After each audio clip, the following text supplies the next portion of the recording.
So we're looking at some high-efficiency pre-rinse spray valves that are out there today by these manufacturers and a few others, all of which meet the ASTM requirement, the famous tomato paste test that the manufacturers all hate, but until they come along with a substitute, right now that's what we have to live with. But in any event, these valves all the way down to 0.6 gallons a minute seem to be meeting this ASTM test method, the 26-second portion of that test method. So we're really excited about maybe another round of new valve replacements. Remember now, most of the replacements have taken place in just certain jurisdictions in US and Canada. This has not been a widespread program by the water efficiency advocates, but it could be. So here what we're looking at is about 4 billion gallons a year savings. And we're not talking about 100% penetration, as Bill mentioned. In all of these, we're looking at very conservative penetration, maybe 5%, maybe 10% of the market. So in theory, if you had 100% penetration, the savings would be many times what the numbers are that we're going to show you. And this is above the 1.6?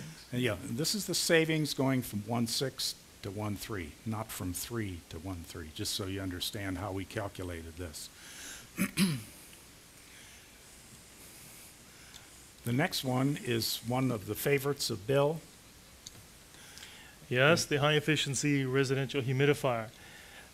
These are the humidifiers that fit on your furnace plenum. They use differential pressure to put air through the moisture induction and putting some humidity into your house. They're generally applicable to all cold weather homes in Canada and the States. That's kind of redundant in Canada. All homes in Canada are cold weather homes. So, but any home that has hardwood floors or pianos or any antiques or anything, that really dry air would damage. Humidifiers are installed. I don't know anybody. I honestly don't know anybody who doesn't have a humidifier in their home, but I presume there are some people in Canada that don't have them. But any of the northern states as well. For health and comfort reasons, you should keep your relative humidity between 30 and 50%. I know one person who will remain nameless, but some of us know who he is. He actually put the humidity up to about 70% in his home in the winter because he thought that would be more comforting. He had such a mold problem in his house that he had to repaint over the mold, and he sold his house immediately to somebody else and basically said, let them deal with that problem. So if you're going to buy a house in Canada, let me know, and I'll tell you where not to buy. Now let me just say what we're comparing these humidifiers to. One, we have the old drum type. If anybody knows these, if anybody lives in a cold climate, you might have these in your homes on your furnace as well. They have basically, it's a motor that rotates this foam-covered drum through a reservoir of water. The air from the furnace gets drawn through and basically sucked through a wet sponge and picks up some moisture and goes into your home. But if anybody has taken a sponge and dip it in water and let it dry, and dip it in water and let it dry, and dip it in water and let it dry, after about a month, this is no longer sponge, but a kind of cylindrical piece of granite rotating around in there. So they don't work. So there's some advantages. The advantage is that all the water that goes in there gets made into humidification because the only way water gets out of this reservoir is it evaporates. So all the water that goes in here evaporates, and there's a little flow valve that puts more water into it. The disadvantage is every month you have to replace that. If you don't, you're no longer getting humidification and you've got a big chunk of granite floating around. They went from that to a system called a flow-through humidifier. This is kind of like a honeycomb grid. It can be made of plastic or metal, coated even with ceramics, different types. What happens is the water, there's no motor, there's nothing rotating, but the water gets sprayed along the top and basically just flows down through this honeycomb and out the drain into a floor drain.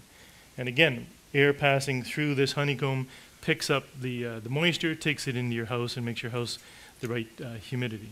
And there's a controller on it. They all have a controller that will adjust how much water goes in and how much humidity goes in. The problem with this, a couple problems. One advantage, there's no standing water and there's no motor, so it doesn't use very much electricity, nothing, just a solenoid to open the valve. There's no motor at all. You don't have to replace this every month, but you have to replace it every year. And the disadvantages are that it drains some water to the drain. It doesn't use all the water. But how much? Now this is the high efficiency humidifier. This is the one we're talking about today. There can be other ones that use the same type of technology. But this is a disc wheel. It's made by Desert Spring. What it basically is, it took the advantages of the drum humidifier, which has a little pool of water. You can't see it in here, but it's a pool of water. But instead of having a foam-covered drum, it has 43 plastic discs that, if anybody's old enough, it looks like LPs, long-playing records. They have little grooves in them, and the grooves help to hold the water. They're on a spool. They rotate through. What happens, the discs pick up water when it goes into the reservoir, and as it comes up, air passes between the slats in the disc, the spaces, picks up the moisture, and goes through. They're self-cleaning. They never need to be replaced, so there's no maintenance. But what happens is it uses the water over and over, just like the drum, but every 48 hours, every 2 days, this little device comes on and drains the reservoir. Then a float valve refills the reservoir, rinses all the discs off, cleans the inside of the drum, and just drains it out. So you're using about 4 liters every 2 days. So 2 liters a day, half a gallon a day is all you use. The advantages, you don't have to replace the disc. There's no behavior modification. When the installer puts it in, you forget about it. You don't have to maintain it. So it's less than no behavioral modification. Disadvantages is the higher price.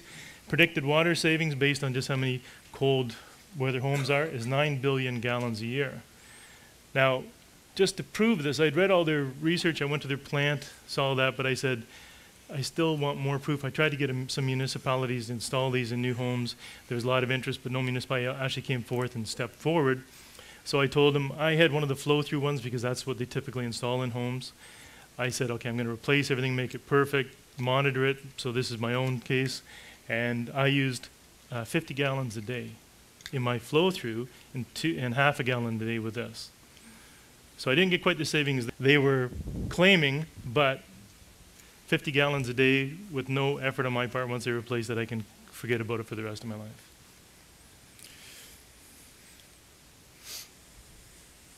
Okay, this is a topic we've talked about on several occasions already today, so I won't belabor the discussion with trying to define gray water. I think Bill did that. We've had plenty of discussion about the issues confronting this adoption of more gray water systems. What I'm talking about here, of course, are package systems. These are prepackaged off-the-shelf systems to be installed either on retrofit, but usually on new construction in a home or business. We've identified 6 systems out there right now. They are described in, not in this presentation, but in a newsletter that I'd be happy to send you if you want to get further information.